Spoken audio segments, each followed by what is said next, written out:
हरे Krishna Krishna conscious books YouTube channel में आपका स्वागत है।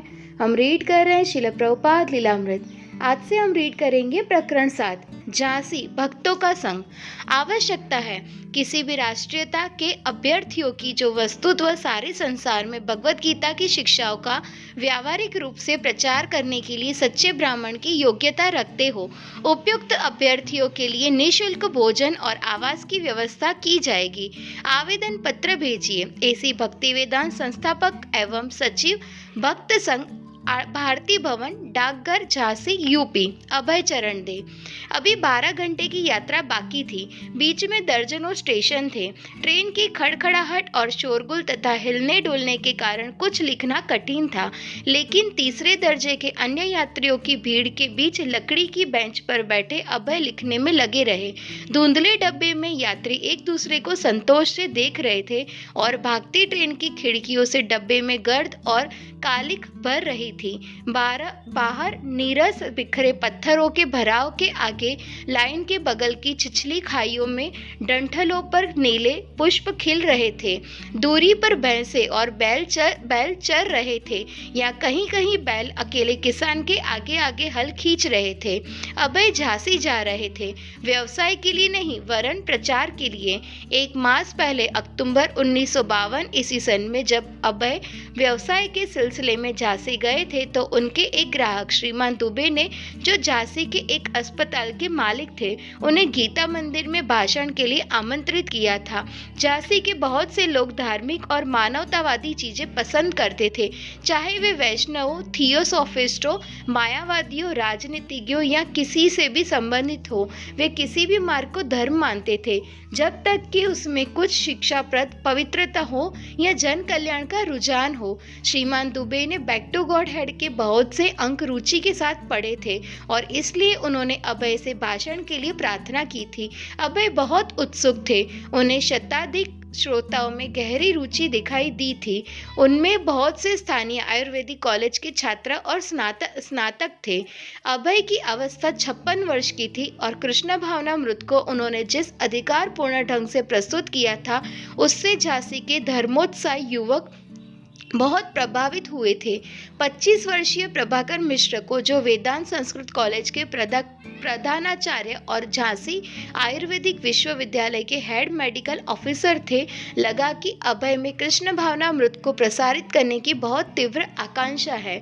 डॉक्टर मिश्र ने उन्हें गुरु की तरह स्वीकार किया, यद्यपि वे श्वेत वस्त्र धारण किए हुए थे। उन्होंने सोचा, यह एक विनयशील व्यक्ति है, सचमुच एक साधु। छोटे कद के स्थूल डॉक्टर शास्त्री, जो आयुर्वेदिक डॉक्टर के रूप में अभी कार्य आरंभ कर रहे थे, बड़े क्रियाशील नवयुवक थे। वे अभय की शुचिता और भारतीय संस्कृति के प्रचार हेतु एक विश्वव्यापी आंदोलन चलाने की उनकी कल्पना पर मुग्ध थे।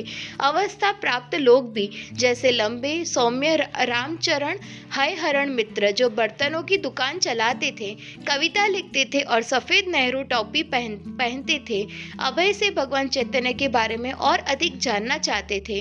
डॉक्टर मल्लिक, जो गीता मंदिर के सचिव थे, और विश्वविद्यालय के डॉक्टर सिद्धि अपनी पत्नियों के साथ अभय के भाषण के बाद श्रद्धापूर्वक उनसे मिले थे और उनसे झांसी पुनः आने की प्रार्थना की थी।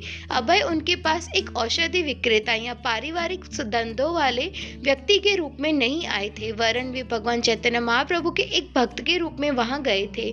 यद्यपि उनके श्रोताओं के लिए श्रील भक्ति सिद्धांत सरस्वती द्वारा वर्णित कृष्ण भावनामृत के विशिष्ट अभ्यास नहीं थे, लेकिन वे उन्हें रुचिकर लगे और अभय जितना ही अधिक श्रील भक्ति सिद्धांत सरस्वती की शिक्षाओं के बारे में बोलते जाते थे और कृष्ण के संदेश को प्रसारित करने के विषय में अपनी अभिलाषाओं को व्यक्त करते थे, उतना ही अधिक उनके श्रोता उन्हें प्रोत्साहित करते थे।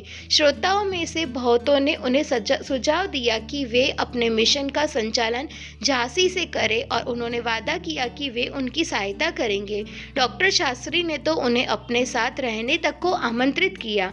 उन्होंने कहा कि वे उनका परिचय प्रमुख नागरिकों से करवाएंगे और झांसी के विभिन्न सभा स्थलों में उनके भाषणों का आयोजन करेंगे। झांसी में 10 दिन रहने के बाद अभय इलाहाबाद लौट गए थे, लेकिन झांसी की स्मृति उन्हें व्यवसाय में मन नहीं लगाने देती थी। उनके दिमाग में व्यवसाय से अधिक महत्वपूर्ण चीज भरी थी। वह थी एक ऐसे भक्त संघ की आवश्यकता जो संसार भर में कृष्ण भावनामृत की शिक्षाओं और आचारों का प्रचार करे। गौड़ीय मठ स्थायी रूप से टुकड़ों में विभाजित हो चुका था। उनके गुरुभाई भिन्न भिन्न स्थानों में अपने निजी आश्रम चला रहे थे। प्रत्यक्ष रूप से वे किसी प्रकार के समझौते के प्रति उदासीन थे। इसलिए यदि सर्वव्यापी नास्तिकता के कारण वातावरण को शुद्ध बनाना था तो कुछ करना जरूरी था, जैसा कि श्रील भक्ति सिद्धांत सरस्वती ने कल्पना की थी। प्रचारकों के एक संघ का जन्म जरूरी था जो संसार भर में अपने कार्यकलाप फैलाए। संसार के राष्ट्रों ने लीग ऑफ नेशंस के माध्यम से एकता स्थापित करनी चाहिए थी और हाल में वे एक कार्य यूनाइटेड नेशंस के माध्यम से कर रहे थे। लीग ऑफ नेशंस असफल हो गई थी और यूनाइटेड नेशंस का भी वही हाल होगा यदि वह यह मानकर नहीं चलता कि क्योंकि सभी जीवों का परम भगवान से घनिष्ठ संबंध है, इसलिए आपस में सभी सच्ची आध्यात्मिक एकता और समता के सूत्र में बंधे हैं। ऐसी संस्थाओं से अभय को किसी लाभ की आशा नहीं थी। यद्यपि वे शांति और एकता चाहती थी, लेकिन उनके प्रयत्न केवल नास्तिकता के एक और प्रतिरूप थे। शांति और एकता का सृजन तो केवल वैष्णव का कर्तव्य था। इसलिए अभय सोचा करते थे कि भक्तों के एक संघ की स्थापना के लिए संभाव्य स्थान कदाचित झांसी था। यह कोई बड़ा नगर नहीं था, लेकिन वहाँ के लोगों में कम से कम उसके प्रति रुचि थी। विद्यार्थियों ने उनकी बातें सुनी थी और स्वीकार की थी और सहायता का वचन दिया था। अभय को लगा कि उनकी सराहना में सच्चाई और गहराई का कुछ अभाव था और उसमें भावुकता अधिक थी, इसलिए उनकी निष्ठा में उन्हें संदेह था। लेकिन यदि उन्हें कुछ या केवल एक भी निष्ठावान व्यक्ति मिल गया तो वे कार्य आरंभ कर सकते थे। वे प्रचार करना चाहते थे, उनका वही ध्येय था। इसके अतिरिक्त अब वे वृद्ध हो रहे थे। यदि कुछ आरंभ होना था तो उसका वही समय था, इसलिए वे झांसी पुनः जाएंगे और वहां अनिश्चित काल तक रुकेंगे। इलाहाबाद के मामलों की अधिक चिंता किए बिना ही उन्होंने दवाइयों का व्यवसाय अपने लड़के और भतीजे को सौंप दिया, इस सूचना के साथ कि उन्हें झांसी जाना है।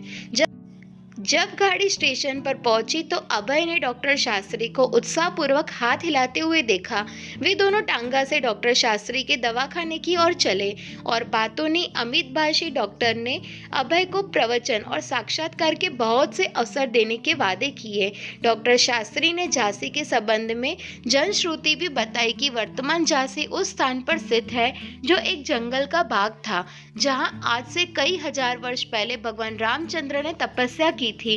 वनवास काल में पांडव यहाँ रहे थे और तभी से बहुत से महान वैदिक ऋषियों ने इस क्षेत्र में अपने आश्रम बनाए थे। झांसी एक भारतीय वीरांगना लक्ष्मीबाई का भी घर रहा था, जिन्होंने 19वीं सदी के मध्य में अंग्रेज शासन के विरुद्ध भारतीय स्वतंत्रता संग्राम का आंदोलन आरंभ करने में भाग लिया था। घोड़े पर सवार ऊपर उठे हाथ में तलवार लिए हुए लक्ष्मीबाई के चित्रों और मूर्तियों का प्रदर्शन पूरे नगर में दिखाई देता था। लेकिन 1952 का झांसी भीड़ पूरित द्रवित नगर लगता था, जिसकी सड़कें गंदगी से भरी थी और जो न्यूनतम प्रौद्योगिक सुविधाओं से रहित था। डॉक्टर शास्त्री झांसी के सिपरी बाजार में किराए के 1-2 मंजिले मकान में अकेले रहते थे। पहली मंजिल पर उनका दवाखाना था और ऊपर के एक कमरे में उनका आवास था, जिसमें अभय को उन्होंने अपने साथ रहने के लिए कहा। युवा किंतु प्रभावशाली डॉक्टर शास्त्री झांसी के गुणग्राही नागरिकों से अभय का परिचय कराने के लिए एक उपयुक्त व्यक्ति थे और वे इस कार्य के लिए उत्सुक भी थे। गुम कड़क और उत्साही डॉक्टर शास्त्री का अपने नगर के लोगों के साथ खास उठना बैठना था। अभय के प्रति उनमें आदर था। अभय आयु में उनसे दुगने बड़े थे। वैष्णव विचारधारा और जीवन पद्धति में पारंगत होने के कारण अभय की वे सराहना करते थे। डॉक्टर शास्त्री ने अभय की सहायता करना अपना कर्तव्य समझा और उन्होंने प्रसन्नतापूर्वक औरों से उनका परिचय कराया और उनके भाषणों की व्यवस्था कराई।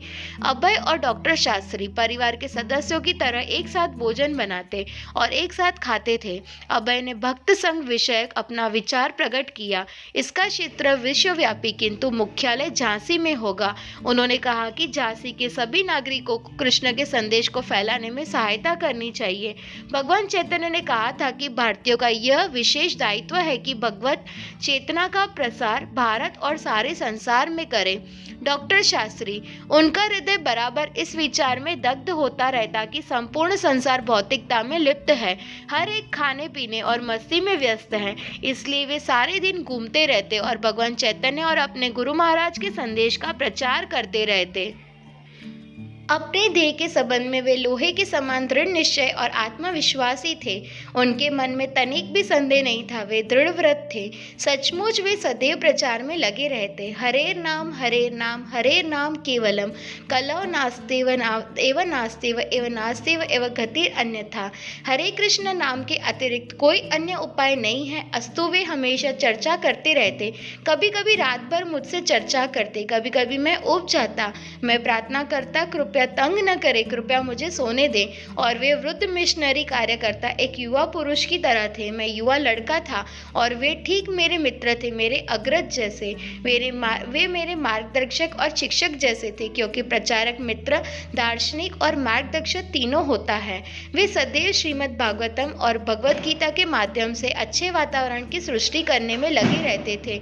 संपूर्ण भगवत गीता उनके जीवन में चरितार्थ थी। उनका मिशन केवल प्रचार करने का नहीं था, वरन व्यवहार में उसे चरितार्थ करना था। वे अपने मिशन के लिए मुझे पकड़ने की हरदम कोशिशों में थे और मैं हरदम भाग निकलने की कोशिश में था। मैं नहीं सोच पाता था कि वे संसार में आध्यात्मिक क्रांति के लिए कोई आश्चर्यजनक बात कर सकेंगे, यद्यपि वे इसी बात पर हमेशा जोर देते थे। जब डॉक्टर शास्त्री अपने दवाखाने में व्यस्त होते तो अभय वहां बैठते और मरीजों से बातें करते। कभी कभी वे दवाओं के नुस्खे बताते, लेकिन अधिकतर प्रचार ही करते। अब झांसी में रहकर प्रचार करने से वे संतुष्ट थे। वहाँ जीवन था, लोग उनके प्रचार के प्रति ग्रहणशील थे। हरे कृष्ण कीर्तन का उनका आग्रह वे स्वीकार करने लगे थे। हर वस्तु का त्याग कर फल के लिए कृष्ण पर निर्भर रहते हुए दिन रात प्रचार करने की उनकी अभिलाषा और संकल्प में वृद्धि हो रही थी। वे नगर के विभिन्न कार्यक्रमों में नियमित रूप से भाषण और हरे कृष्ण का कीर्तन करने लगते। कभी कभी एक ही दिन में कई कार्यक्रम हो जाते। रविवार को वे साधना मंदिर में भाषण देते थे और किसी और दिन गीता मंदिर में, किसी दूसरे दिन थियोसॉफिकल सोसाइटी में, और नियमित रूप से लोगों के घरों में उनका भाषण होता था। दुकानदार कवि श्रीमान राम मित्र अपने घर के निकट एक शिव मंदिर की देखभाल करते थे। अभय ने वहां कीर्तन करना और भाषण देना आरंभ कर दिया। कभी कभी श्रीमान मित्र साधना मंदिर में भगवत गीता पर हिंदी में भाषण करते थे और अभय वहां उपस्थित होते थे। कभी कभी अभय श्रीमान मित्र की बर्तनों की दुकान पर चले जाते थे। दुकान झांसी के एक भीड़ भाड़ वाले बाजार में थी और जन संकुल सड़क में खुलती थी। अभय एक सामान्य ग्राहक की तरह स्टेनलेस स्टील की बाल्टियों, प्लेटों, कटोरों और लोटों के अंबरों के बीच बैठ जाते और श्रीमान मित्र और दोस्तों से श्री चैतन्य चरितामृत के संबंध में बातें करते, या कभी कभी वे श्रीमान मित्र से उनके प्रकाशित कविता संग्रह और साहित्यिक ख्याति के विषय में सुनते। श्रीमान मित्र ने देखा कि अभय की महत्वाकांक्षा पूरे झांसी नगर को कृष्ण भावनामृत से जीवंत बना देने की थी। अभय ने श्री चैतन्य चरितामृत में उद्धरण दिया, जो बड़े सौभाग्य से भारतवर्ष में उत्पन्न हुआ है उसे अपना जीवन पूर्ण बनाना चाहिए और तब कृष्ण भावनामृत का प्रचार करके दूसरों को लाभ पहुंचाना चाहिए।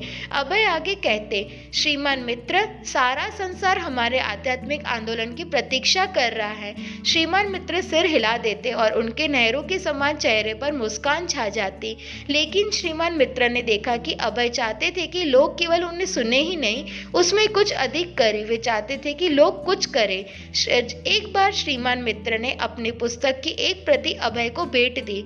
उन्होंने एक विख्यात व्यक्ति द्वारा लिखी प्रस्तावना दिखाते हुए बार बार कहा कि महान साधु विनोबा भावे ने कविताओं को बहुत पसंद किया है। जब श्रीमान मित्र को ज्ञात हुआ कि अभय नियमित रूप से दूध पीने वाले हैं, तो उन्होंने नित्य अपनी गाय का ताज़ा दूध उन्हें देना आरंभ किया। उनकी गाय श्यामा थी और श्रीमान मित्र ने कहा कहा कि श्यामा गाय का दूध विशेष रूप से अच्छा होता है। अभय ने श्रीमान मित्र को आसपास के गांव में प्रचार के लिए कीर्तन दल के साथ पैदल जाने को आमंत्रित किया, लेकिन श्रीमान मित्र ने इनकार कर दिया। वे अपनी दुकान देखने के लिए किसी को ढूंढ पाने में असमर्थ थे। डॉक्टर सिद्धि एक दूसरे युवा आयुर्वेदिक डॉक्टर थे जिन्होंने तुरंत कृष्ण भावनामृत के प्रसार के लिए अभय की योजना में रुचि दिखाई।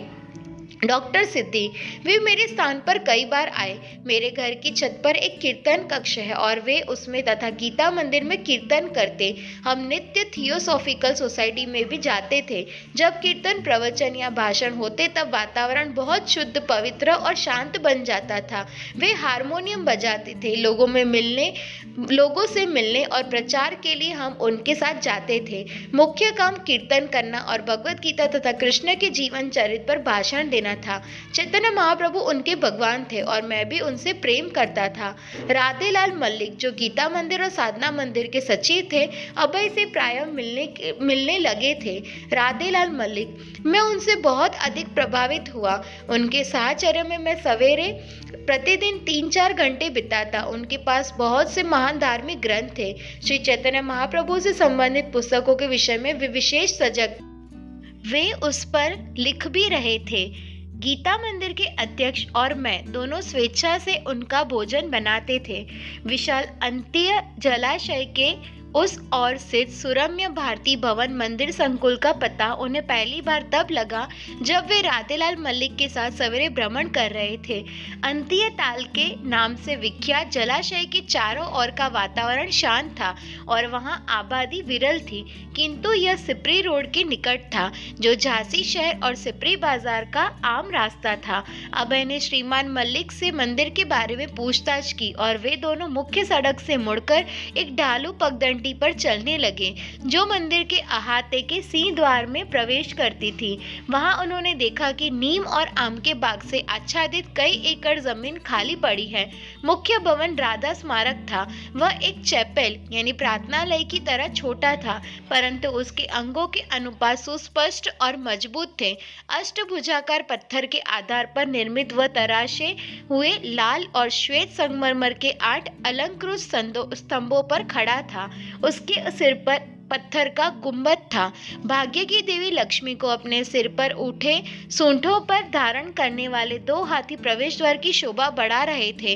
पत्थर से बने ध्वजपट और लाल, हरी, नीली धरियों वाली आकृतियों से स्मारक के अलंकरण युक्त किंतु भारीपन के प्रभाव में वृद्धि हो रही थी। सिंह द्वार पर नागरी लिपि में राधा स्मारक शब्द अंकित थे और उस पर अंग्रेजी में लिखा था राधा मेमोरियल। जब अभय ने पत्थर के मंदिर की एक और संस्कृत में अंकित हरे राम राम राम हरे हरे देखा, तब वे राधेलाल मल्लिक की ओर मुड़े और दृढ़ शब्दों में बोले, भगवान ने यह भवन मेरे लिए बनाया है। उस क्षण से अभय उस भवन को प्राप्त करने के लिए कृत संकल्प हो गए। श्रीमान मल्लिक ने बताया कि वह मंदिर सन 1939 में संपन्न वैष्णव भूस्वामी राधा भाई के स्मारक के रूप में बनवाया गया था, लेकिन इस समय इसका इस्तेमाल नहीं हो रहा है। डॉक्टर प्रभाकर मिश्र, जिनसे अभय कई अवसरों पर मिल चुके थे, उसके कुछ कमरों में रह रहे थे, अन्यथा वह वीरान पड़ा था। श्रीमान मल्लिक और अभय ने डॉक्टर मिश्र को मुख्य भवन में उनके आवास से खोज निकाला और जब डॉक्टर मिश्र ने अभय का उत्साह देखा तो उन्होंने उन्हें अपने साथ वहां रहने के लिए आमंत्रित किया। डॉक्टर मिश्रा ने इस बात की पुष्टि की कि रविवार को सवेरे गीताध्यापन की कक्षा के अतिरिक्त मंदिर में उपलब्ध सुविधाओं का उपयोग नहीं हो रहा था। उन्होंने अभय का स्वागत किया कि वे वहां अपने लिखने और प्रचार का कार्य करें। अभय को विचार पसंद आया। भूमि का सर्वेक्षण रुचिपूर्वक करते हुए वे तुरंत इस विचार में लग गए कि भवनों का उपयोग किस प्रकार हो सकता है। एक दूसरे बड़े भवन में भी, जो पत्थर के खंभों और अग्रभाग से युक्त था, एक हाल और 5 कमरे थे। अभय ने मन में हर कमरे के लिए योजना बनाई। इस कमरे में, जहां बड़ी संख्या में लोग एकत्र हो सकते हैं, कीर्तन और भाषण होंगे। इस कमरे में भगवान चैतन्य महाप्रभु का श्री विग्रह होगा। इन कमरों में आवासी ब्रह्मचारी और सन्यासी रहेंगे। इसमें अतिथि और उस कमरे में कार्यालय होगा। इस कमरे में छपाई की मशीन रहेगी। एक गाय के चरने के लिए वहाँ चरागार भी था। मंदिर अपने में स्वतंत्र इकाई था। कीर्तन, प्रसाद और प्रवचन के लिए उसमें सैकड़ों आदमी समा सकते थे। बैक टू गॉडहेड पत्रिका वितरित करने के लिए यहाँ से प्रचारक बाहर जा सकते थे। भगवान चैतन्य की कृपा से कुछ को विदेश भी भेजा जा सकता था। जब अभय अपने साथियों सहित अहाते में घूमकर इस बात की सराहना कर रहे थे कि आश्रम शुरू करने के लिए वह उपयुक्त स्थान था, तो उनके साथियों ने यह कहकर उनका उत्साह वर्धन किया कि श्रीमान रेवाशंकर बहल को, जो राधा भाई के वंशजों की सभी संपत्तियों के व्यवस्थापक थे, अभय के वहां रहने में कोई आपत्ति न होगी। अभय ने पूछा कि मकान मालिक उन्हें सभी मकान क्यों नहीं दे सकते थे, वे बर्बाद हो रहे थे। यदि सचमुच उन्हें राधा का स्मारक होना था तो उनका उपयोग कृष्ण की सेवा में होना चाहिए, क्योंकि कृष्ण राधा के पूज्य भगवान थे। अभय दृढ़ निश्चयी थे और उनके मित्र उनकी सहायता करने को राजी हो गए। पहले वे राम मित्र से मिले, जिन्होंने कहा कि भयल उनके इतने घनिष्ठ है कि उनकी प्रार्थना पर ही शायद वे वह जगह उन्हें दे देंगे। डॉक्टर शास्त्री भी बहल के पास इस बात पर जोर देने के लिए जाना चाहते थे कि झांसी के लोग कितना अधिक चाहते हैं कि यह जगह अभय को मिल जाए। जब रेवा शंकर बहल की भेंट अपने मित्र राम मित्र से हुई तो उस अवसर पर अभय, डॉक्टर शास्त्री, राधेलाल मलिक, प्रभाकर मिश्र और झांसी की एक शिक्षित युवती सूर्यमुखी शर्मा आदि लोग भी उपस्थित थे। उन्होंने मामले को कई दृष्टिकोण से प्रस्तुत किया और बहल सबको सुनते रहे। वे सहमत हुए कि उस समय उस जगह का कोई उपयोग नहीं हो रहा था और प्रस्तावित उपयोग अच्छा प्रतीत हो रहा था। वे राजी हो गए कि अभय जब तक चाहे उस स्थान की सुविधाओं का उपयोग करके अपने भक्त संघ के लिए कर सकते हैं, और अभय की प्रार्थना पर वे संघ का सदस्य बनने पर सहमत हो गए। दोनों ने हाथ मिलाए। मालिक की ओर से बहल ने भारती भवन की संपत्तियों को दान के रूप में अभय चरण दे और उनके भक्तों के संघ को दे दिया। दिसंबर और जनवरी में अभय ने भक्तों के संग लीग ऑफ डिवोटीज का चार्टर तैयार किया। अपने आध्यात्मिक गुरु के उदाहरण का अनुसरण करते हुए वे जोरदार व्यापक प्रचार आरंभ करना चाहते थे। अपने लक्ष्यों को उन्होंने लिखित रूप देना आरंभ ही किया था कि योजना का रूप तुरंत फैलने लगा। झांसी के बाहर, भारत के बाहर निसंदेह भक्त संघ झांसी के नव युवकों के लिए था। वे उसमें बड़ी रुचि प्रदर्शित कर रहे थे, लेकिन अभय ने चार्टर में संध्या की कक्षाओं और कीर्तन से अधिक का विधान था। यह एक विस्तृत योजना थी जिसमें समाज के चारों वर्णों, ब्राह्मण, क्षत्रिय, वैश्य और शूद्र का समावेश था, जो अपने में एक विश्वव्यापी धार्मिक आंदोलन की योजनाएं लिए हुई थी। चार्टर में भावी सदस्यों के लिए एक परीक्षण काल था। उसमें आध्यात्मिक दीक्षा का विधान था। उसमें संघ और सदस्यों के बीच आर्थिक आदान प्रदान की व्यवस्था थी। उसमें प्रचारकों के लिए आवास का प्रबंधन था और निषिद्ध कार्यकलापों का वर्णन था, जैसे स्त्रियों के साथ अवैध संबंध, मद सेवन, विशुद्ध शाकाहारी भोजन के अतिरिक्त अन्य खाद्य पदार्थों का ग्रहण, जुआ खेलना और अनावश्यक मनोरंजन या क्रीड़ा उपक्रम। लखनऊ में भक्त संघ की रजिस्ट्री पंजीकरण के लिए संघ के सदस्यों द्वारा हस्ताक्षरित मेमोरेंडम ऑफ एसोसिएशन की जरूरत थी। इस मसौदे में, जिसमें समाज के उद्देश्यों का उल्लेख होना था, अभय ने अपने आध्यात्मिक गुरु के मिशन को जारी रखने का अपना मंतव्य प्रकट किया। अपने गुरु भाइयों की भांति, जिन्होंने गौड़ीय मठ के विघटन के पश्चात अपने अपने नए मठ स्थापित कर लिए थे, अभय गौड़ीय संप्रदाय की भक्त संघ नाम से एक नई शाखा का निर्माण कर रहे थे। वे केवल कुछ मकानों के स्वामित्व का दावा नहीं कर रहे थे, वे कृष्ण भावनामृत संघ की स्थापना कर रहे थे, जिसका विस्तार विश्वव्यापी आंदोलन के रूप में होना था। उनके इरादे बिल्कुल अनुदार नहीं थे, वरन और उनका लक्ष्य संसार भर में आध्यात्मिक विकास के केंद्र स्थापित करना था। अभय ने लिखा, भगवान चैतन्य ने परम भगवान तक पहुंचने की दिव्य प्रक्रिया का उद्घाटन किया और उनकी शिक्षाओं में ऐसा कुछ नहीं है जो मानव तर्क की दृष्टि से असंगत हो और सभ्य संसार द्वारा स्वीकृत किसी धर्म के विरुद्ध हो। संघ के लक्ष्यों की गणना में उन्होंने सारे संसार में केंद्रों की स्थापना को स्थान दिया। इस प्रकार वे संघ को एक ऐसे अंतर्राष्ट्रीय संगठन के रूप में स्थापित करना चाहते थे जो शिक्षा और संस्कृति के द्वारा तथा सभी राष्ट्रों, धर्मों और जातियों के लोगों से नए सदस्य भर्ती करके आध्यात्मिक विकास का कार्य करे। संघ के कार्यों में बहुत सी भाषाओं में साहित्य, बैक टू गॉडहेड मासिक पत्रिका का प्रकाशन भी था। अभय ने अपने मेमोरेंडम ऑफ एसोसिएशन पर आवश्यक हस्ताक्षर प्राप्त कर लिए।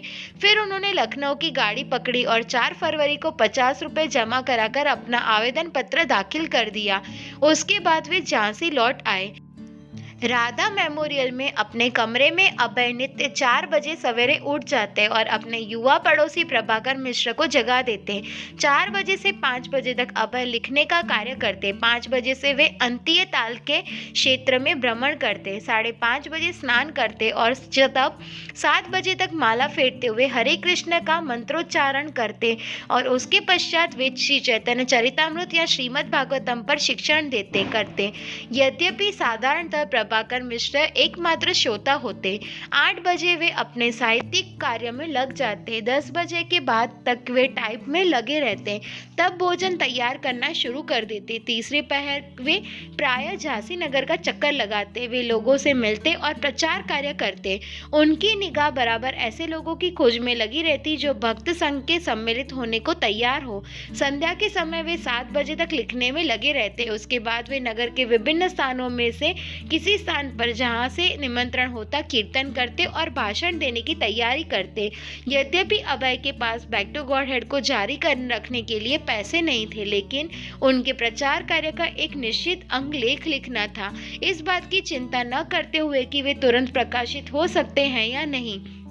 उन्होंने लगभग 24,000 शब्दों का एक लंबा लेख लिखा जिसका शीर्षक था भगवान का संदेश। उन्होंने एक लेख माला तैयार की जिसमें भगवद गीता की शिक्षाओं का, विशेषकर संसार की समस्याओं पर घटित होने वाली शिक्षाओं का आख्यान था।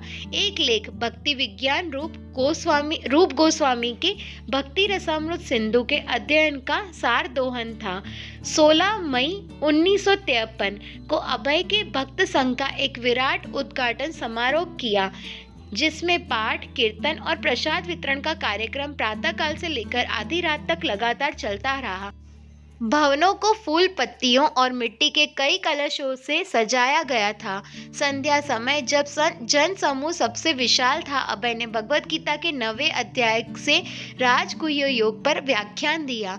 प्रभाकर मिश्र ने हवन कराया और कई ब्राह्मणों ने ब्रह्म संहिता से मंत्र पाठ किया। अतिथियों को 16 पृष्ठों की एक विवरण पत्रिका दी गई जिसमें संघ की आवश्यकता पर अभय का एक लेख सम्मिलित था और उसके उद्देश्यों का वर्णन करने वाले चार्टर से एक उद्धरण दिया गया था। इस पर हस्ताक्षर थे। ओम तत्सत। अभय चरणारविंद, भक्ति वेदांत संस्थापक एवं सचिव। झांसी की जनता के लिए संघ का उद्घाटन एक भव्य शुभ घटना थी और अभय ने व्याख्यान के लिए संध्या समय सैकड़ों की संख्या में लोग वहां एकत्रित हुए। डॉक्टर शर्मा जो संघ के संस्थापक सदस्य और झांसी के एक दैनिक पत्र के संपादक थे, इस घटना का प्रचार अच्छी तरह कर चुके थे और अगले दिन प्रकाशनार्थ एक लेख तैयार कर रहे थे। गौड़ीय पत्रिका ने भी उद्घाटन पर रिपोर्ट प्रकाशित की। स्थानीय थियोसॉफिकल सोसाइटी के संपादक श्री लक्ष्मी नारायण राजपाली भी उपस्थित थे। यद्यपि उनके दार्शनिक विचार भक्ति वेदांत प्रभु से भिन्न थे, उनकी सहानुभूति इस आंदोलन के साथ है। एकत्रित जन समुदाय में बहुत से उल्लेखनीय व्यक्ति मौजूद थे। श्री विग्रह का उद्घाटन और प्रतिष्ठापन शीघ्र संपन्न होगा। सभा राज्यपाल श्री के.एम. मुंशी से उद्घाटन समारोह संपन्न करने के लिए प्रार्थना करेगी। केंद्र का पंजीकरण सोसाइटीज रजिस्ट्रेशन एक्ट के अनुसार करा लिया गया है। संघ के भवन का नाम श्री भारती भवन है जिसमें एक व्याख्यान कक्ष है और एक मंदिर है जो राजभवन के समान है। सभा के पास केंद्र में करने के योग्य कई कार्यक्रम है और सदस्यों के लिए वहां आवास की भी सुविधाएं है। अभय को विश्वास हो गया कि भारतीय भवन अब भक्त संघ के केंद्र के रूप में स्थापित हो जाएगा और इसे मान्यता मिल जाएगी। उन्हें यह देखकर प्रसन्नता हुई कि उद्घाटन का दिन मात्र उनका निजी मामला नहीं था, वरन एक ऐसी घटना थी जिसमें झांसी के सर्वाधिक महत्वपूर्ण व्यक्ति शामिल हुए। उनका विगत जीवन दिन दिन उनसे दूर होता प्रतीत हो रहा था, लेकिन उनके झांसी आने के लगभग 6 महीने बाद उन्हें एक रात एक तार मिला जिसमें उनके पिछले संबंध अचानक याद हो आए। इलाहाबाद में उनका व्यवसाय चोरी का शिकार हो गया था। उनके नौकर उनके सारे पैसे, दवाइयाँ और कीमती वस्तुएं चुरा ले गए थे। पूरी हानि 7,000 रुपए की थी। अभय ने समाचार पढ़ा, वे हंसे और उनके मुख से भागवत का यह श्लोक निकल पड़ा। प्रभाकर मिश्र ने अभय को इलाहाबाद जाकर जो कुछ मिल सके उसे प्राप्त करने की राय दी। अभय ने कहा, नहीं, मेरे लिए यह अच्छा हुआ। मैं दुखी था, लेकिन एक बड़ी आसक्ति का अब अंत हो गया है और मेरा जीवन श्री श्री राधा माधव के प्रति पूर्णतः समर्पित है। अभय के लड़के वृंदावन शीघ्र ही झांसी पहुंचे।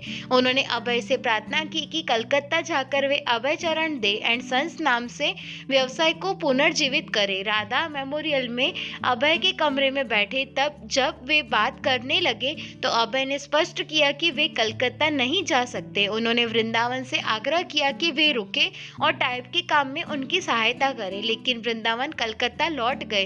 प्रभाकर से मिलने के पहले दिन से ही अभय उनसे, जो आयु में अभय से छोटे थे, आग्रह कर रहे थे कि वे पूर्णकालीन सहायक के रूप में भक्त संघ में भाग ले।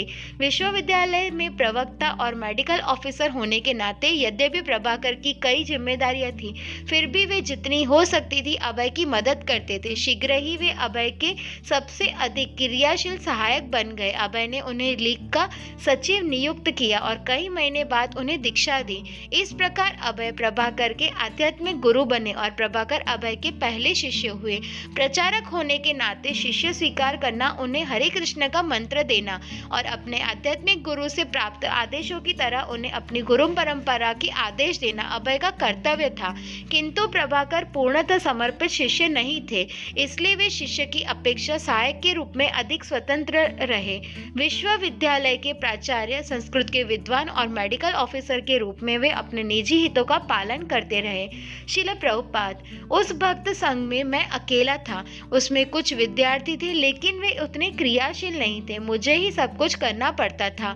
प्रभाकर मिश्र और अन्य लोग के सहयोग से मैं संघ को संगठित करना चाहता था, लेकिन अपना पूरा समय देने में उनकी रुचि नहीं थी। यद्यपि मैं उनसे पूरा समय देने को कहता तो वे वैसा नहीं करते थे, किंतु उनकी दीक्षा हो चुकी थी। वे संस्कृत के विद्वान चिकित्सा अधिकारी थे। इस प्रकार जब गौड़ीय पत्रिका में उद्घाटन समारोह का विवरण प्रकाशित हुआ तो उसमें प्रभाकर का उल्लेख बड़े सम्मानजनक शब्दों में दिया गया। भक्त संघ में अभय के भागीदार के रूप में, यद्यपि वे वास्तव में भक्ति वेदांत द्वारा दीक्षित शिष्य थे। भक्ति वेदांत प्रभु ने सम्मानीय आचार्य श्रीमद प्रभाकर मिश्र शास्त्री काव्य व्याकरण वेदांत तीर्थ BIS MSA की सेवाओं का यज्ञ के लिए आह्वान किया। वे एक महाविद्यालय के प्राचार्य हैं जिसमें वेदों और वेदांगों की शिक्षा की दी जाती है और उपाधियां प्रदान की जाती है। वे भक्त संघ के सहायक प्रबंधक भी थे। समय और परिस्थितियों के अनुसार अभय इस युवक को भक्ति में लगाते थे। उनकी रुचि शिष्य इकट्ठा करने में उतनी नहीं थी जितनी भक्त संघ स्थापित करने में, और उसके लिए उन्हें सहायकों की जरूरत थी। प्रभाकर मिश्र, मैं जब पहली बार स्वामी जी से मिला तो उन्होंने मुझे कहा, तुम एक ब्राह्मण हो और प्रभाकर हो, फिर भी तुम होटल में खा रहे हो। तुम मेरे साथ आ जाओ, मैं स्वयं तुम्हें खिलाऊंगा और मैं भोजन बनाऊंगा। अस्तु, हम प्रसाद बनाते और भगवान को अर्पण करने के बाद उसे एक साथ ग्रहण करते। इस प्रकार उनके अनुग्रह से मुझे प्रसाद प्राप्त करने का अवसर मिला।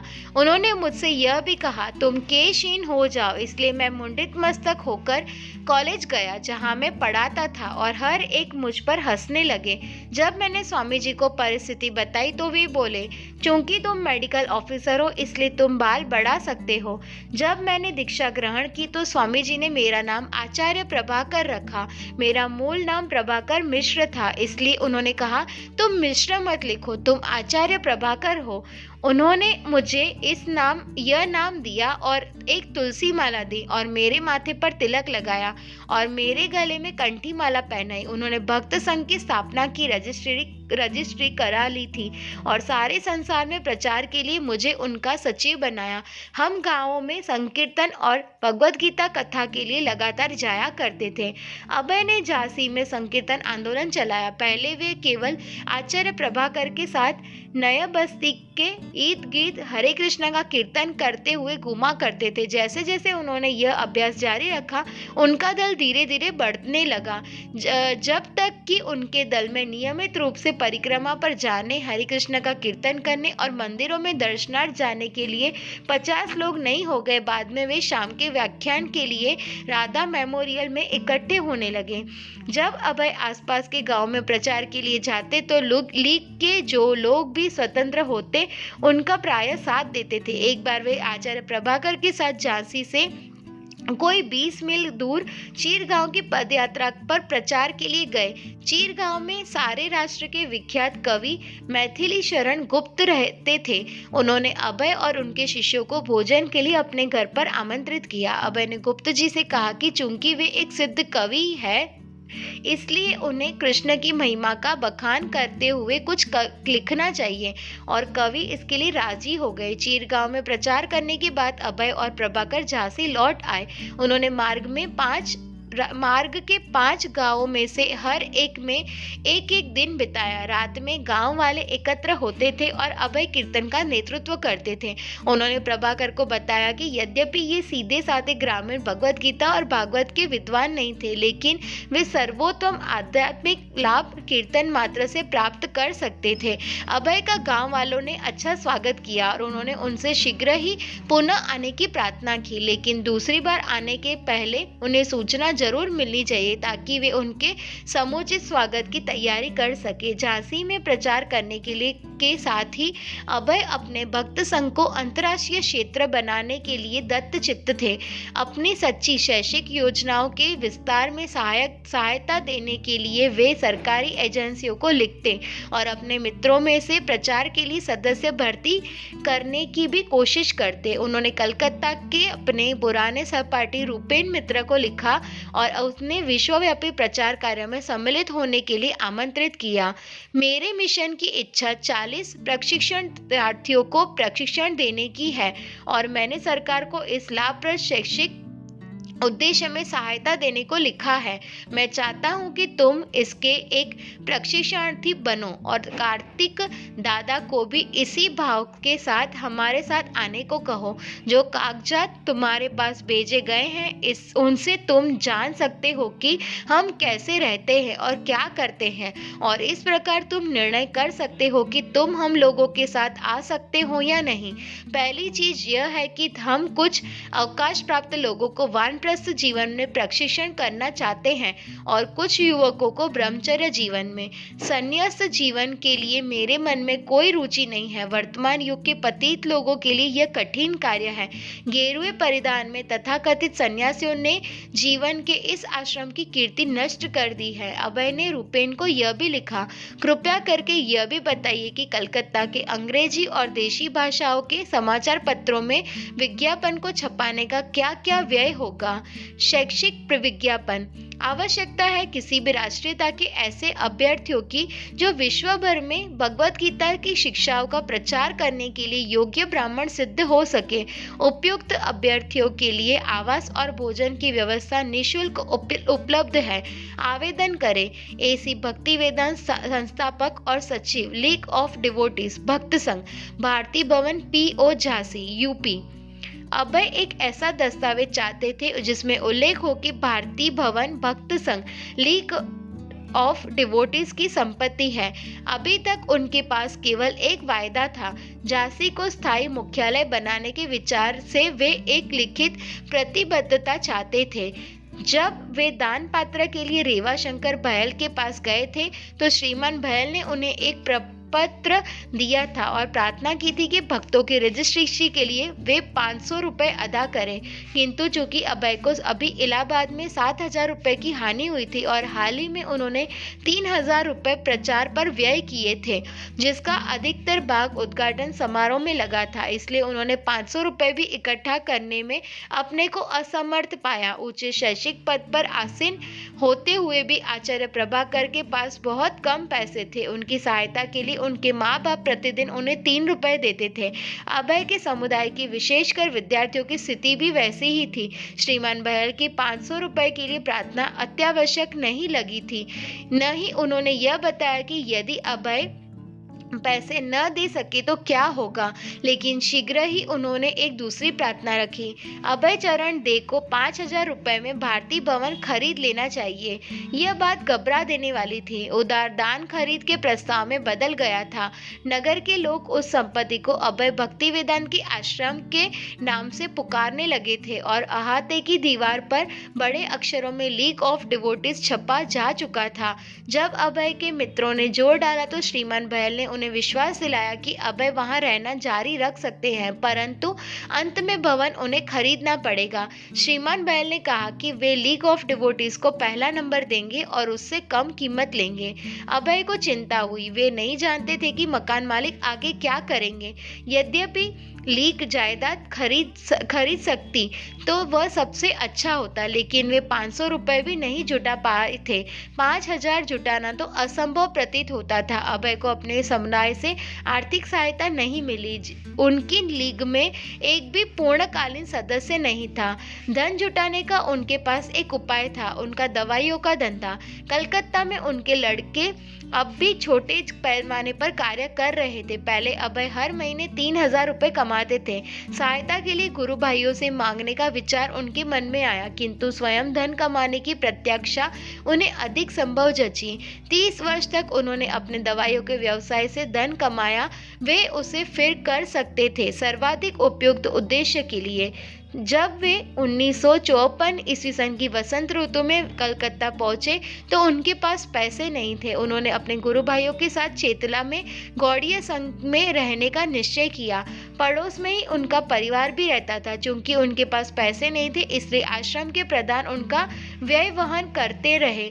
अभय नित्य श्रीमद् भागवतम पर प्रवचन देते, जिसे गौड़ीय संघ के ब्रह्मचारियों ने बहुत पसंद किया। कृष्ण कुमार ब्रह्मचारी, उनके जाने के बाद भी उनकी मधुर संगीतमय वाणी मेरे कानों में गूंजती रहती। वे प्रायः विदेश जाना और प्रचार करने की इच्छा व्यक्त किया करते थे। उनके एक लड़के छोटा मोटा व्यवसाय विमलटॉन लेबोरेटरी नाम से करते थे और उनकी आय से परिवार का व्यय चलता था। अभय जानते थे कि उनकी पत्नी को उनके झांसी के कार्य में कोई रुचि नहीं होगी। उनके लड़के वहां गए थे, लेकिन उन पर कोई प्रभाव नहीं हुआ था। उनके झांसी के में प्रचार कार्य को उनका परिवार अपने घरेलू जीवन के लिए एक खतरा समझता था, किंतु अभय कृष्ण भावनामृत में से सुधरे संसार की अपनी दिव्य दृष्टि के बल पर चल रहे थे, जो अब व्यावहारिक रूप से किंतु परिवार की जिम्मेदारियों में उन्हें अनिवार्य रूप से फिर डूब जाना पड़ा। उनकी कुछ संतानों का विवाह अभी भी नहीं हुआ था।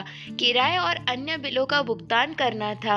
वे विमलटॉन लेबोरेटरी का विस्तार भी करें तो जो कुछ वे कमाएंगे वह परिवार के पोषण के लिए चाहिए था, और यदि वे परिवार की मांगों को स्वीकार करें और घर पर रहे और प्रचार कार्य छोड़ दे तो भी सबसे बड़ी कठिनाई रह ही जाएगी।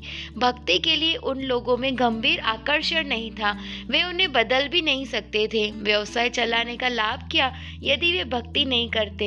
वे परिवार में गए और वही पुराना दृश्य फिर घटित हुआ। स्थानीय मित्र उनसे मिलने आए और अभय प्रवचन करने लगे और झांसी की तरह भगवत गीता पर कक्षाएं देने लगे। उस बीच उनकी पत्नी और परिवार के अन्य लोग अलग कमरे में चाय पीते।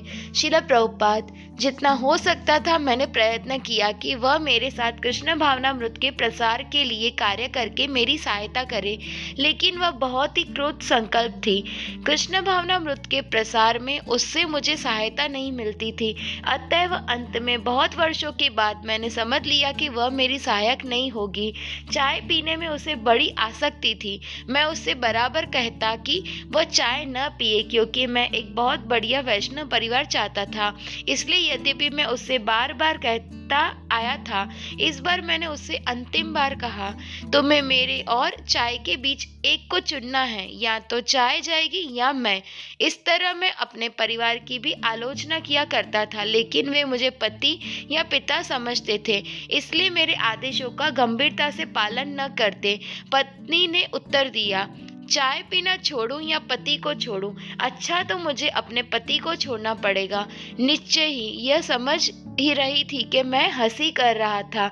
एक दिन राधा रानी ने बड़ी भूल की। उस समय की विनिमय की प्रथा के अनुसार ग्राहक तराजू के एक पलड़े पर वह वस्तु रखता था जिसे दुकानदार कीमती समझता था और दूसरे पलड़े पर सौदा रखकर उसके बराबर तोल देता था। सो एक दिन जब अभय बाहर गए हुए थे, अब उनकी पत्नी उनका आराध्य भागवतम बाजार ले गई और बदले में चाय बिस्कुट ले आई। जब अभय वापस आए और पुस्तक की खोज करने लगे तो राधा रानी ने जो हुआ सब बता दिया। उन्होंने उसे कोई गंभीर मामला नहीं समझा था। उनके पास चाय बिस्कुट खत्म हो गए थे, लेकिन अभय को बड़ा धक्का पहुंचा। पहले तो वे उदास हो गए, तदनंतर उनके मन में दृढ़ निश्चय क्रोध हो गया। उनका पारिवारिक जीवन समाप्त हो गया। तो जब उन्होंने बताया कि वे जा रहे हैं, तब उन लोगों की समझ में नहीं आया कि उनका आशय क्या था। वे विगत 30 वर्षों से जा रहे थे। वे हमेशा आते जाते रहते थे। जब वे दरवाजे से बाहर हुए तो उन लोगों ने उनमें से कुछ राजी नहीं हुए, लेकिन तब समय समाप्त हो गया था। कोई चिंता नहीं कि उनका विवाह हुआ है या नहीं, अपनी चिंता वे स्वयं करें। मान ले कि मैं अभी मर जाता हूँ तो मेरी लड़की की देखभाल कौन करेगा? उस समय हम कहते हैं ईश्वर देखभाल करेंगे, तो अभी क्यों नहीं ईश्वर रक्षा करेंगे? मेरे गुरु महाराज कहा करते थे कि पारिवारिक जीवन का त्याग सामाजिक रूप से आत्महत्या है। यदि आप आत्महत्या करते हैं तो यह दंडनीय अपराध है, लेकिन पारिवारिक जीवन का त्याग करना स्वेच्छा से आत्महत्या है। अब मैं मृत हूँ, आप जो चाहे करें। कृष्ण कहते हैं सर्वधर्मान परित्यज्य, सभी धर्मों को छोड़ दो। परिवार गुरु धर्म है, लेकिन कृष्ण कहते हैं उसे छोड़ दो, पर उससे आसक्ति तो है ही। और यदि हम कहें कि आसक्ति का त्याग शनि शनि करना है तो हम ऐसा नहीं कर सकते, क्योंकि आसक्ति बनी रहेगी। यदि यह कहा जाए कि तुम मेरे तुरंत मर जाने पर भगवान मेरे परिवार की रक्षा करेंगे, तो वे अभी क्यों नहीं करते? अभय के आध्यात्मिक आवेश इतने उग्र थे कि वे झांसी जाने की नहीं सोच रहे थे। वे ट्रेन पकड़कर कहीं भी जाना चाहते थे। तब उन्हें अपने कुछ पुराने गुरु भाई याद आए, जो कलकत्ता से थोड़ी दूर दक्षिण की ट्रेन यात्रा के फासले पर झारग्राम में एक आश्रम में रहते थे। इसलिए उन्होंने एक मित्र से 10 रुपये उधार लिया और झारग्राम का टिकट खरीद लिया। वह एक छोटा सा मठ था। जब अभय वहां पहुंचे तो परमहंस महाराज, दामोदर महाराज और दूसरों ने उनका स्वागत किया। परमहंस महाराज उस समय उपस्थित थे जब अभय पहली बार भक्ति सिद्धांत सरस्वती से मिले थे, और उन्हें याद था कि उस समय सफ़ेद खादी के वस्त्र पहने एक गांधीवादी, अराजकतावादी के रूप में अभय कैसे दिखते थे। अभय ने उन्हें बताया कि मैं अपने परिवार की आवश्यकताएं पूरी नहीं कर सकता, इसलिए अब मुझे महाप्रभु चैतन्य के संदेश का प्रचार करने दीजिए। अभय ने उन्हें बताया कि उनका व्यवसाय किस प्रकार नष्ट हो गया और उन्होंने स्वेच्छा से परिवार कैसे छोड़ दिया, और वे इस समय एक कंगाल है। परमहंस महाराज जब अभय पहुंचे तो वे बहुत गरीब लग रहे थे, जैसे भूख से मरे रहे हो। उनके पास कोई साधन नहीं था। वे मठ में अकेले आए और जब वे पहुंचे तो वे केवल हरे कृष्ण रट रहे थे, अन्य कुछ नहीं। झारग्राम में अभय अपना समय पवित्र नामोच्चार में और परिवार से विराग के कारण अपने मन को स्थिर करने में बिताते रहे। कई दिन तक वे लगभग लगातार जप में लगे रहे। परमहंस महाराज संध्या समय व्याख्यान देते थे और तब अभय भी भगवत गीता पर बोलते थे, लेकिन समय बीतने के साथ उनका ध्यान फिर झांसी पर गया और जल्दी ही वे भक्त संघ में जाने को तैयार हो गए। उन्हें भवन प्राप्त करने थे और प्रचार जारी रखना था, किंतु झांसी लौटने के पूर्व उन्होंने भगवान चैतन्य की एक विशाल प्रतिमा प्राप्त की। उससे वे भारतीय भवन में स्थापित करना चाहते थे। यह कैसी विडंबना है कि वे कलकत्ता व्यवसाय करने और धन कमाने गए थे, लेकिन उनके पास अब न धन था, न व्यवसाय और न कोई पारिवारिक उत्तरदायित्व। उनका विवाह 36 वर्ष पहले हुआ था और अब 58 वर्ष की अवस्था में वे पूरे वानप्रस्थ बन गए थे। अब वे अपना जीवन पूरी तरह से कृष्ण भावनामृत के प्रचार में लगा सकते थे। अभय ने वानप्रस्थ का गेरुआ परिधान नहीं अपनाया, वरन सफ़ेद धोती और कुर्ता पहनना जारी रखा। जब वे 1.5 साल पहले झांसी में पहुंचे थे, तभी से वहां के लोग उन्हें बिना परिवार वाले एक प्रचारक के रूप में जानते थे। अब वे भगवान चैतन्य की श्री मूर्ति के साथ झांसी लौट रहे थे और इस संकल्प के साथ कि वे झांसी में भगवान चैतन्य का एक मंदिर स्थापित करेंगे। अभय का आचार्य प्रभाकर और अन्य लोगों ने हार्दिक स्वागत किया, किंतु राधा मेमोरियल को प्राप्त करने में उन्हें प्रतियोगिता का भी सामना करना पड़ा। इसका आरंभ बुंदेलखंड संस्कृत सम्मेलन में हुआ, जिसमें उत्तर प्रदेश के राज्यपाल के.एम. मुंशी और उनकी पत्नी लीलावती का आगमन हुआ था। लीलावती मुंशी एक सक्रिय सामाजिक संगठन करती थी। उन्होंने महिला समिति संघ की कई शाखाएं स्थापित की थी। संघ का उद्देश्य स्त्रियों को कार्यालयों में लिखने पढ़ने का काम सिखाना और अंग्रेजी पढ़ाकर सामाजिक दृष्टि से उनका उत्थान करना था। झांसी की 2 शिक्षित महिलाएं चंद्रमुखी और सूर्यमुखी झांसी में स्त्रियों के लिए एक ऐसा ही सामाजिक कार्यक्रम चाहती थी और अवसर का लाभ उठाकर वे लीलावती मुंशी से के झांसी आने पर उनके पास गई। लीलावती ने उन्हें प्रोत्साहित किया और वे इस चर्चा में लग गए कि झांसी में कौन सा स्थान है जहां महिला समिति की एक शाखा खोली जा सकती है। एक महिला ने सुझाव दिया कि शायद भारती भवन का उपयोग इसके लिए किया जा सकता है। यद्यपि सूर्यमुखी शर्मा उन महिलाओं में से थी जिनकी सहानुभूति आचार्य अभय चरण दे के साथ थी और जो उनकी ओर से श्रीमान बहल के पास पहले गई थी और जिनसे सुझाव दिया था कि भारती भवन भक्त संघ के लिए उन्हें दे दिया जाए। लेकिन अब उन्हें लगा कि महिलाओं का पक्ष अधिक महत्वपूर्ण है और वे यह भी जानती थी कि भवन का सौदा अभी तय नहीं हुआ है। महिलाओं ने सहमति हो गई कि भारतीय भवन महिला समिति संघ की शाखा के लिए सर्वोत्तम स्थान होगा और आचार्य अभय की अपेक्षा यह कार्य अधिक महत्वपूर्ण था। राज्यपाल की पत्नी से समर्थन निश्चय हो जाने पर सूर्यमुखी एसी भक्ति वेदांत से मिली। उन्होंने कहा कि उनके विश्वव्यापी वैष्णव संघ का गठन कभी नहीं हो सकता। अभय एक अच्छे व्यक्ति थे और सूर्यमुखी को वे पसंद थे, लेकिन उनका विचार था कि अभय अपनी असाधारण आशाओं को पूरा नहीं कर सकते। उन्होंने सुझाव दिया कि भारती भवन को अभय खाली कर दे ताकि राज्यपाल की पत्नी उसमें महिला समिति का एक केंद्र स्थापित कर सके। उन्होंने कहा, मंदिर के निर्माण के लिए आप यहाँ वहाँ कहीं भी जा सकते थे, आप स्वतंत्र हैं, जहाँ चाहे वहाँ जाए, लेकिन झांसी की इन गरीब स्त्रियों के पास कुछ नहीं है, इसलिए इन भवनों को इस्तेमाल के लिए उन्हें दे देना चाहिए। सूर्यमुखी ने देखा कि अभय को इस पर घोर आपत्ति थी। अभय ने कहा, नहीं, कोई दूसरा भवन खोज लीजिए। उन्होंने तर्क दिया कि उनका कार्य केवल एक वर्ग के लिए नहीं वरन समस्त प्राणियों के लिए था। सूर्यमुखी निराश होकर लौट गई। अभय को आश्चर्य हुआ कि भक्त संघ की एक सदस्य अब उसके विरुद्ध कार्य कर रही थी और इस चाल को समर्थन दे रही थी कि राज्यपाल की पत्नी श्रीमती मुंशी और भी प्रभावशाली धरातल पर कार्य कर सकती थी। अभय का प्रत्यक्ष सामना किए बिना ही या बिना उनके जाने कि वे क्या कर रही है। श्रीमान बहल से उनकी वार्ता होने के बाद यह खबर फैल गई कि श्रीमान बहल पर जोर डाला गया कि वे अभय को मना ले कि भारतीय भवन से वे अपना दावा छोड़ दे। श्रीमान बहल का झांसी में एक सिनेमा हाउस था और यह चर्चा सुनाई देने लगी कि उसको चलाने के लिए लाइसेंस प्राप्त करने में उन्हें बड़ी कठिनाई होगी यदि अभय राधा मेमोरियल को खाली नहीं कर देते।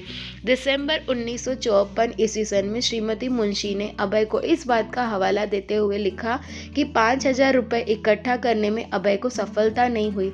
उन्होंने लिखा, प्रिय भक्ति वेदांत जी, आप वहाँ संगठन स्थापित करना चाहते थे लेकिन आप ऐसा नहीं कर सके, लेकिन मेरे पास महिला समिति संगठन है, आप इसे मुझे क्यों नहीं दे देते।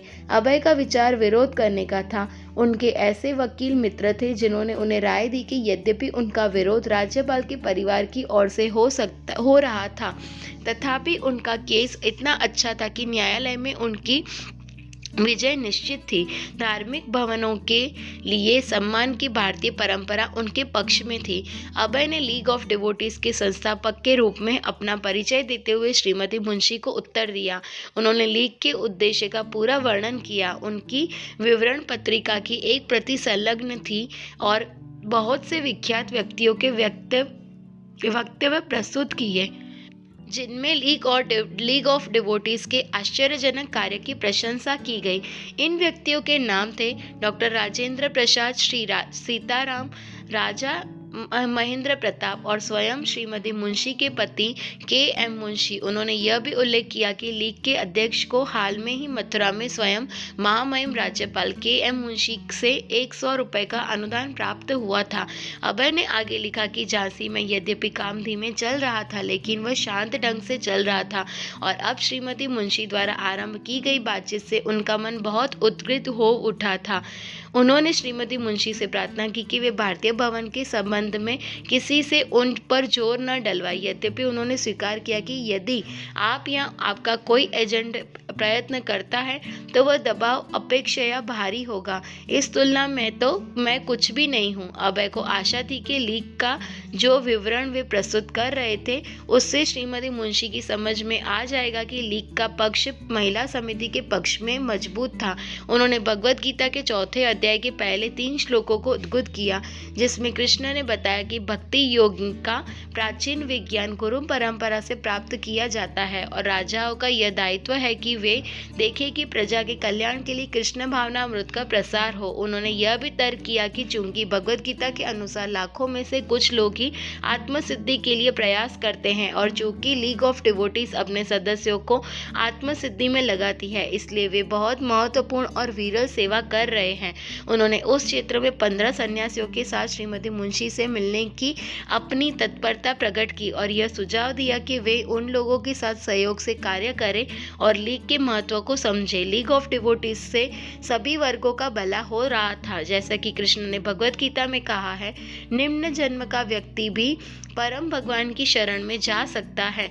अभय ने संकेत किया कि महिला समिति को जाति, धर्म, रंग और लिंग भेद पर आधारित थी, इसलिए उनका पक्ष उतना महत्वपूर्ण नहीं हो सकता था। अभय ने पत्र इस प्रार्थना के साथ बंद किया कि श्रीमती मुंशी राधा मेमोरियल को हथियाने का प्रयत्न न करें, जिसका उपयोग पहले से ही बहुत उत्ताद और बहुत प्रशंसीय कार्य के साथ लिए हो रहा था। उन्होंने हस्ताक्षर किए। एसी भक्ति वेदांत संस्थापक एवं सचिव, लीग ऑफ डिवोटीज, भक्त संघ। अभय इस बात से अवगत थे कि वे एक षड्यंत्र में फंस गए हैं, इसलिए उन्होंने अपने विचारों को व्यवस्थित किया और भारतीय भवन में अपने अधिकार से संबंधित महत्वपूर्ण घटनाओं का संक्षिप्त विवरण देकर एक लघु इतिहास लिख डाला। लघु इतिहास। पहला, मैं झांसी में अक्टूबर 1952 ईस्वी सन में आया। दूसरा, मैंने गीता मंदिर में कुछ व्याख्यान 1952 ईस्वी सन में गांधी जयंती के दिन दिए। तीसरा, प्रभाकर शास्त्री से परिचय किया। चौथा, लीग ऑफ डिवोटीज का मेरा विचार कार्यान्वित हुआ। पांचवा, वे मुझे भारतीय भवन के लिए रेवा शंकर के पास ले गए। छठा, प्रभाकर मित्रा जी और मेरी उपस्थिति में श्री रेवा शंकर भारतीय भवन को लीग ऑफ डिवोटीज के निमित्त देने को और उनका सदस्य बनने को सहमत हुए। सातवां, मैं इसकी पुष्टि करने के लिए इलाहाबाद से पत्र लिखता हूँ। आठवां, उन्होंने मेरे पत्र की पुष्टि 10.12.52 को की। 9वां, प्रभाकर से 1.1.53 को रेवा शंकर की इच्छा से अवगत कराया। 10वां, लीग ऑफ डिवोटीज के लिए अपेक्षित दस्तावेज मैंने प्राप्त किया और उस पर सदस्यों के हस्ताक्षर के लिए मैं झांसी आया। रेवा शंकर ने हस्ताक्षर किए और वे कार्यकारी सदस्य बनने को राजी हुए। 11वां, दस्तावेज 4.2.53 को लखनऊ में रजिस्टर पंजीकरण के लिए प्रस्तुत किया गया और वह 10.10.53 को वापस मिला। 12वां, लीग ऑफ डिवोटीज की विधिवत स्थापना 16.5.53 को और कार्य आरंभ हुआ। अस्तु, उस दिन से मैं भवन में अधिकार में है और मेरा कार्य जारी है। अभय इस तरह 30 क्रमांक तक गिनाते गए, जिसमें समाचार पत्रों में प्रचार और उन्हें प्राप्त बधाई के पत्र शामिल थे। उन्होंने इस कहानी का वर्णन किया कि अपने व्यवसाय और परिवार का बलिदान करके वे झांसी आ गए थे। मुझे इलाहाबाद से एक तार मिला जिसमें ताला तोड़कर मेरे घर में चोरी का समाचार था। यहाँ के कार्य की वजह से मैं अपना व्यवसाय नहीं देख सका और बाद में वह 7,000 का घाटा सहकर बंद कर दिया गया। अभय का ध्यान सहायता के लिए अपने कुछ सन्यासी गुरु भाइयों पर गया। यदि अभय या उनके गुरु भाई भवनों को खरीद सकते तो उनके प्रतिद्वंदियों की जबान बंद हो जाती। उन्हें यह सार्थक लगा कि अपने गुरु भाइयों को तैयार करे कि अपने मिशनों की अनुलग्न के रूप में वे इन भवनों को खरीद ले। वृंदावन दूर दूर नहीं था। मथुरा तक 4 घंटे की ट्रेन यात्रा थी। उसके बाद वे कुछ दूर टांगे की सवारी। वे 1953 ईस्वी सन के अक्टूबर में वहां तीर्थ यात्रा पर गए थे और केशी घाट के निकट एक मंदिर में उपलब्ध एक कमरा भी देखा था, इस विचार से कि वहां अन्य कभी रहा जा सकता है। झांसी में रहना आरंभ करने के बाद वे वहां अन्य कई बार हो आए थे। इस बार वे इमली तल मंदिर में अपने गुरु भाई भक्ति सारंग गोस्वामी से मिलने और यह पूछने गए कि क्या वे भारती भवन का स्वामित्व ग्रहण करने को तैयार है, जिससे उसे श्रील भक्ति सिद्धांत सरस्वती की शिक्षाओं के अनुसार कृष्ण भावनामृत का प्रसार करने के लिए उपयोग में लाया जा सके। लेकिन भक्ति सारंग गोस्वामी को उसमें कोई रुचि नहीं थी। तब वे एक अन्य गुरु भाई दामोदर महाराज के पास गए, किंतु उन्होंने भी झांसी में कोई रुचि नहीं दिखाई। अतः अभय तांगे की सवारी करके वे फिर मथुरा पहुंचे एक अन्य गुरु भाई केशव महाराज से मिलने। केशव महाराज अपनी शिष्य मंडली के साथ मथुरा में थे, जहां वे एक केंद्र स्थापित करना चाहते थे, लेकिन अभी तक उन्हें कोई उपयुक्त स्थान नहीं मिला। इसलिए जब अभय ने उन्हें झांसी के भवनों के बारे में बताया तो उन्होंने रुचि दिखाई। अभय और केशव महाराज ने मिलकर एक पत्र श्रीमान बहल को लिखा, जिसमें उन्होंने अपनी प्रार्थना उनके सामने रखी और अपने आंदोलन के उद्देश्य बताए। उसके बाद अभय और केशव महाराज तथा उनके शिष्य एक साथ झांसी की यात्रा पर रवाना हुए। केशव महाराज अपने दल के साथ कीर्तन करते हुए और व्याख्यान देते हुए कई दिन झांसी में टिके रहे। रेवाशंकर बहल से उनके मिलने की बात निश्चय थी, लेकिन श्रीमान बहल ने इसका पालन नहीं किया, इसलिए उनसे किसी और दिन मिलने के लिए उन्हें प्रतीक्षा करनी पड़ी। इस बीच केशव महाराज को समय मिल गया कि वे झांसी के बारे में अपनी राय कायम करें और उसे अपना मुख्यालय बनाने की संभावना पर अभय से विचार विमर्श करें। उन्होंने देखा कि लोग ग्रहणशील थे, लेकिन स्थान बहुत दूर था। श्रीमान बहल से मिलने के पहले ही केशव महाराज झांसी में मुख्यालय बनाने में हिचकिचाने लगे। अभय सहमत हुए। वे जानते थे कि श्रील भक्ति सिद्धांत सरस्वती ने कहा था कि एक प्रचारक को बड़े नगरों में जाना चाहिए, न कि एकांत में भजन करना चाहिए, और अभय ने स्वीकार किया कि झांसी में 2 वर्ष बिताने के बाद भी वे कोई भी पूर्वकालीन अनुयायी नहीं बना सके थे। अंत में जब वे श्रीमान बहल से मिले तो श्रीमान बहल जायदाद खरीदने की स्पष्ट शर्तें उनके सामने नहीं रख सके। उन्होंने कहा कि वे जायदाद खरीदने के योग्य है, लेकिन उनके द्वारा भवनों का उपयोग प्रतिबंधित होगा। जो कार्यक्रम में वहां करना चाहेंगे उनमें उनका दखल होगा। अभय जान गए कि संदिग्ध सौदेबाजी का एक और लक्षण था और उन्हें संदेह होने लगा कि श्रीमान बहल पर अधिक दबाव डाला जा रहा है कि वे भवनों को महिला समिति को दे दे। केशव महाराज को भवनों में कोई रुचि नहीं रह गई थी। उन्होंने मथुरा लौट जाने का निर्णय लिया और अभय को वहां अपने साथ रहने को आमंत्रित किया, लेकिन अभय भारती भवन में रुके रहे। श्रीमान बहल उन्हें निकालना चाहते थे और उन्होंने उनके 200 रुपए भी लौटा दिए, यह दावा करते हुए कि अब भारती भवन में रहने का अभय के पास कोई न्याय संगत औचित्य नहीं रह गया। अभय ने अपने लघु इतिहास में नवीनतम घटनाओं का उल्लेख इस प्रकार किया। 29 उन्होंने मेरे द्वारा जमा किए धन में एवज में मुझे 210 रुपए का चेक दिया है, लेकिन बैंक में उनके खाते में पैसे नहीं है। बैंक के इस टिप्पणी के साथ चेक लौटा दिया है। जो 30 जो धन मैंने उन्हें दिया था उनका उन्होंने अपने निजी काम के लिए दुरुपयोग किया और अब बैंक से मिलकर उन्होंने मुझे झूठा चेक दिया है। 31 यह मेरे साथ आदि से लेकर अंत तक स्पष्ट धोखा है। 32 मैं भवनों को छोड़ूं इसके पहले मेरी पूरी आर्थिक क्षतिपूर्ति की जाए। किंतु अभय ने इसे कृष्ण की अबोधगम्य इच्छा के रूप में देखा। घटनाएं और समितियां उन्हें झांसी में मिशन कायम करने के विरुद्ध बना रही थी। वह मिशन स्थापित करना शुभ प्रतीत नहीं हो रहा था। श्रील प्रभुपाद, मैं वहां से अपना कार्य आरंभ करना चाहता था। वह एक अच्छा बड़ा मकान था। वह मुझे उचित ढंग से नहीं दिया गया था, लेकिन मैं उसका उपयोग कर रहा था। इसलिए किसी तरह उनके मन में आया कि मकान बहुत अच्छा है। वे राज्यपाल की पत्नी थी। कलेक्टर और सरकार के अधिकारियों द्वारा उन्होंने दबाव डलवाया। निश्चय ही मेरे बहुत से वकील मित्र थे। उन्होंने मुझे राय दी आप मकान न छोड़े, लेकिन मैंने सोचा मुकदमा कौन लड़ेगा। मुझे विचार आया मैंने अपना घर छोड़ दिया है और अब क्या मुझे मुकदमा लड़ना चाहिए? नहीं, मुझे यह मकान नहीं चाहिए। अभय को याद आया कि गौड़िया मठ के प्रचारक किस तरह आंदोलन अदालतों में वर्षों तक अपनी शक्ति का अपव्यय कर चुके थे। परिवार और व्यवसाय की लंबी उलझनों का अंत कर देने के बाद उनके मन में कानूनी लड़ाई की इच्छा नहीं रह गई थी। वे लड़ सकते थे, लेकिन उन्हें याद आया कि केशव महाराज ने कहा था कि झांसी बहुत दूर अलग थलग है। निसंदेह मेरी परिस्थिति वहां अचानक ही पैदा हो गई थी, अन्यथा अभय अपनी विश्वव्यापी लीग को ऐसे अनजाने स्थान में स्थापित करने की बात कभी नहीं सोचते। वहां के शिक्षित युवकों और युवतियों की शुभ इच्छाएं उनके साथ थी, लेकिन वैसे ही जैसे उनकी शुभ इच्छाएं महिला समिति, थियोसॉफिकल सोसाइटी, आर्य समाज एवं अन्य ऐसी कई संस्थाओं के साथ थी, लेकिन उनकी सद्भावनाओं में निश्चित रूप से शुद्धि, आत्मसमर्पण और भक्ति का अभाव था। उनके एकमात्र शिष्य भी उन्हें केवल आंशिक सहायता दे सके थे, लेकिन ये सारी चीजें उन्हें स्थान से निकालने के लिए पर्याप्त नहीं थी। वास्तविक बात यह थी कि वे निकाले जा रहे थे। श्रील प्रभुपाद, यदि मैं न छोड़ता तो मुझे कोई निकाल नहीं सकता था। यह एक वास्तविकता थी, लेकिन मैंने सोचा इन चीजों के बारे में मुकदमा कौन लड़ेगा। दूसरी ओर राज्यपाल की पत्नी है और वे कलेक्टर के माध्यम से दबाव डाल रही है।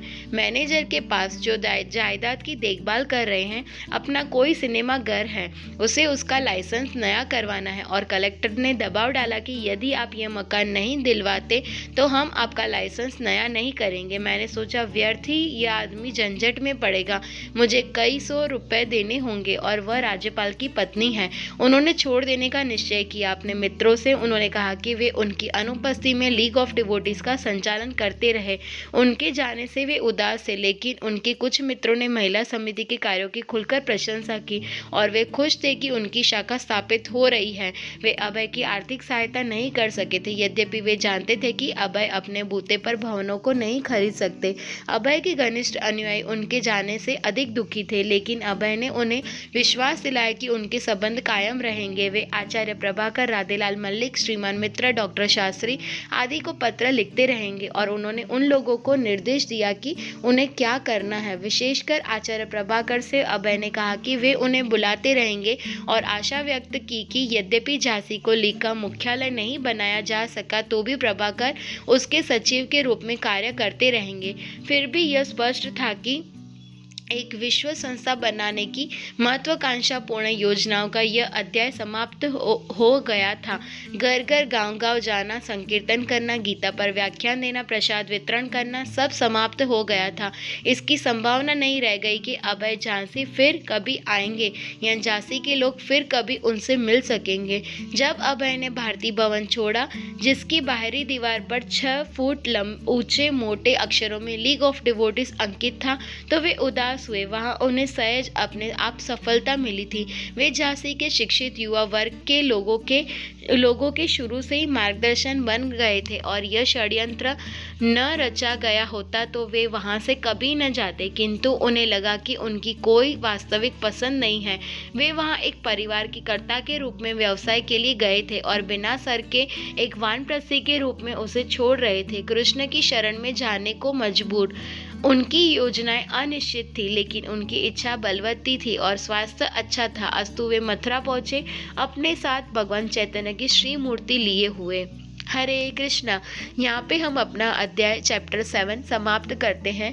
नेक्स्ट पार्ट में हम देखेंगे चैप्टर 8। तब तक के लिए वांछा कल्पतरुभ्यश्च कृपा सिंधुभ्येव च पतितानां पावनेभ्यो वैष्णवेभ्यो नमो नमः। श्रील प्रभुपाद की जय।